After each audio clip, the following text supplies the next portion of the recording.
AP Sharks, it's your librarian, Miss Amanda. Do you ever feel like you don't quite fit in? Or maybe you do fit in, but in two totally different places, and you don't know which place is best for you? That's exactly how Kelp feels in Not Quite Narwhal.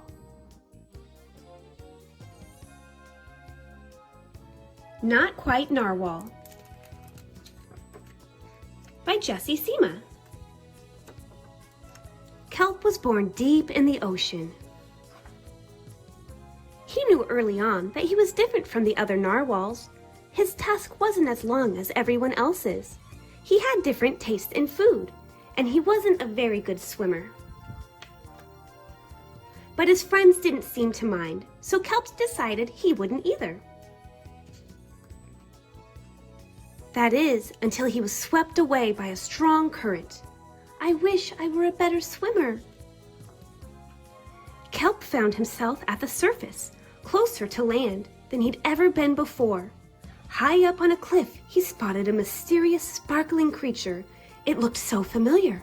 It looked like Kelp.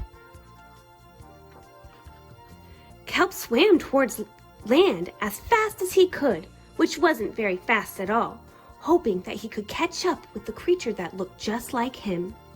When he finally reached the shore, Kelp felt a little bit anxious. He had never left the ocean.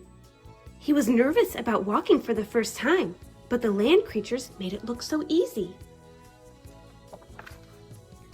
Oof, it wasn't. Ow!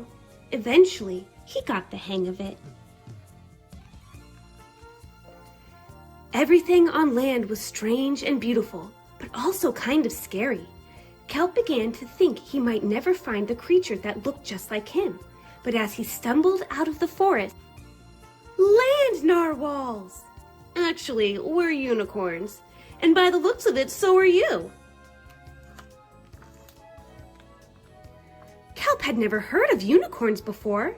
They taught him all sorts of new things about his tusk. We call them horns. Wow! They introduced him to unicorn delicacies, and they showed him how to gallop. There was no doubt that Kelp was, in fact, a unicorn. He was having so much fun that he didn't want to leave. But then he remembered all of his friends under the sea. Kelp missed them terribly, so he said goodbye to the unicorns and returned to the ocean. Come back soon! Kelp swam towards home as fast as he could, which wasn't very fast at all, hoping that the narwhals would still like him now that he was a unicorn. When he finally arrived, Kelp had butterflies in his stomach. Welcome home, Kelp! Kelp took a deep breath and told his friends the news. It turns out, I'm not a narwhal. Of course you aren't. I'm a unicorn. We all knew that. They took it quite well. Kelp was happy to be home, but now that he'd experienced life on land with the unicorns, he couldn't seem to forget them. Did he want to be a land narwhal with the unicorns, or a sea unicorn with the narwhals? Kelp couldn't decide, but then he realized that maybe, just maybe, he didn't have to choose. I'm a unicorn. I hope you enjoyed